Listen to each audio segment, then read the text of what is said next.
میرے حضور نے ارشاد فرمایا جب کوئی شخص فوت ہو جاتا ہے تو اس کا جو سلسلہ اعمال ہے منقطع ہو جاتا ہے، عمل کے کھاتے کلوز ہو جاتے ہیں، لیکن فرمایا 3 سلسلے ایسے ہیں جو ختم نہیں ہوتے، 3 کھاتے ایسے ہیں جو جاری رہتے ہیں۔ اللہ اکبر۔ سب سے پہلے صدقہ جاریہ، دوسری بات میرے حضور نے ارشاد فرمایا علم جس سے لوگ نفع پائیں۔ اللہ اکبر۔ علم کسی کو سکھا دیا، وہ تسلسل باقی رہے۔ ہمارے استاد قبروں میں چلے گئے، لیکن آج ہزاروں طلباء کو اور لاکھوں عوام کو ان کے دیے ہوئے جو سبق تھے جو انہوں نے ہمیں پڑھایا آج ہم لوگوں کو بتا رہے ہیں، تو ان کی روح کو اس کی برکت پہنچ رہی ہے۔ پھر یہ ان کے استاد، پھر ان کے استاد۔ تو علم نافع یہ کبھی بھی کھاتے کلوز نہیں ہوتے۔ اور تیسری بات میرے حضور نے فرمایا نیک اولاد جو ماں باپ کے لیے مغفرت کی دعائیں کرتی ہے، یہ صدقہ جاریہ ہے، یہ کبھی بھی ختم ہونے والا سلسلہ نہیں ہے۔ میں کہتا ہوں کہ اولاد اگر نیک ہے، اہتمام سے دعا نہیں بھی کرے گی تو دن میں کتنی مرتبہ کہے گی ربنا اغفر لی والدی، اے اللہ مجھے بھی بخش دے، میرے ماں باپ کی بھی مغفرت کر دے۔ ایک شخص کے 5 بیٹے ہیں، 4 بیٹیاں ہیں، 3 بیٹے ہیں، 4 بیٹیاں ہیں، تو اب سارے نمازی ہیں، تو روزانہ 5 نمازوں میں کتنی مرتبہ ربنا اغفر لی والدی۔ تو اولاد والدین کے لیے اسپیشل دعا کرتی ہے جو ہے وہ نماز کے اندر، اور اگر اولاد صالح نہیں ہے تو نماز کے اندر دعا کرنا تو دور کی بات ہے، چونکہ وہ نماز نہیں پڑھتی، صالح نہیں ہے، تو دعا کیا کرنی ہے؟ ایسی اولادوں کو بھی میں جانتا ہوں جنہوں نے اپنی سکی ماں کا جنازہ نہیں پڑھا، سکے باپ کا جنازہ نہیں پڑھا۔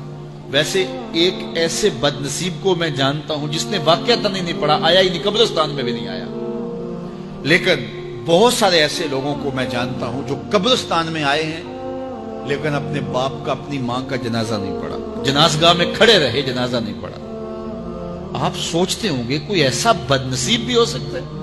میں کہتا ہوں ایسے بد نصیب لوگوں کو آپ بھی جانتے ہیں۔ یہ کون بد نصیب ہیں؟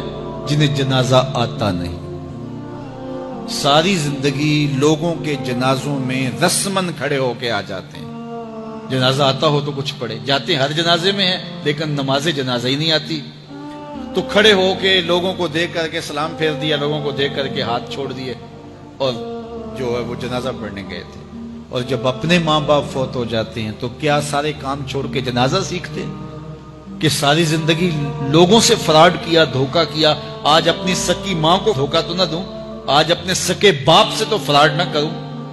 ساری زندگی جو لوگوں سے فراڈ کرتا رہا، پھر ایک دن اپنی سکی ماں سے بھی فراڈ کیا، اپنے سکے باپ سے بھی فراڈ کیا۔ اور مجھے بتاؤ شخص سے بڑا کوئی بدبخت ہو سکتا ہے کہ جو اپنی سکی ماں سے فراڈ کرے اور وہ بھی مرنے کے بعد، سکے باپ سے فراڈ کرے، اس کی لاش پڑی ہوئی ہو اور وہ اس سے فراڈ اور دھوکہ کر رہا ہو؟ اگر اس کے اندر ضمیر ہو تو ڈوب کے مر جاتا کہ میں اپنی ماں سے فراڈ کر رہا ہوں اور اپنے باپ سے فراڈ کر رہا ہوں۔ تو یہ کتنی بڑی بد نصیبی ہے کسی اولاد کی اور کسی ماں باپ کی بھی کہ اس کی اولاد بھی اس کے لیے جنازہ پڑھنے کی صلاحیت نہیں رکھتی ہے۔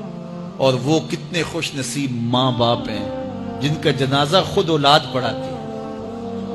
اتنی صلاحیت اور اس قدر اللہ نے ان کو خیر کی توفیق دی ہے کہ وہ خود اس قابل ہے اور اس منصب پہ ہے کہ وہ اپنے ماں باپ کا خود جنازہ پڑھائے۔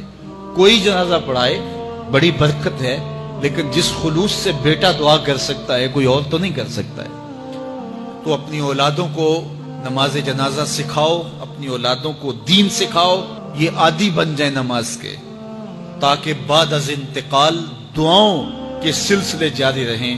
جو شخص روزانہ اپنے والدین کے لیے مغفرت کی دعا مانگے، والدین زندہ ہوں تب بھی، فوت ہو گئے ہوں تب بھی، علماء فرماتے ہیں ساری زندگی اس کے رزق میں بے برکتی نہیں آ سکتی۔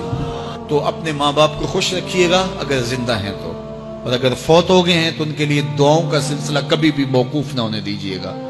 5 گانا نمازوں میں تو دعا چلتی ہی رہتی ہے، اس کے علاوہ بھی دعا مانگے۔ اللہ آپ کو، مجھے، سب کو اپنی رحمتوں کے سائے میں رکھے، ہم سب کے ماں باپ کی مغفرت فرمائے۔